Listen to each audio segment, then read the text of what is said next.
परम प्रेमय श्री श्री ठाकुर अनुकूल चंद्र श्रीमुखी श्रुत पवित्र स्वास्थ्य सदाचार सूत्र ग्रंथ पाठ वैशाखर नव उत्सर्जन मोर परम पुरुष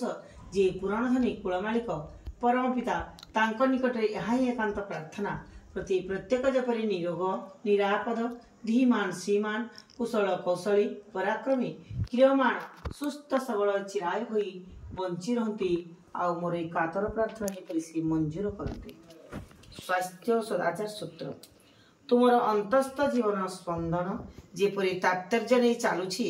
लालसादीप्त कृति संवेग को मध्य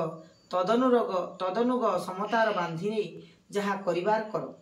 सतर्कताशील सु अवधान नहीं एपरी भावरे नियंत्रित करी जदि चलीपार तुमर अस्तित्व मध्य स्वस्ति उच्छ्वास नहीं दूरगति संपन्न होई उठी पारे। वाणी संख्या 30।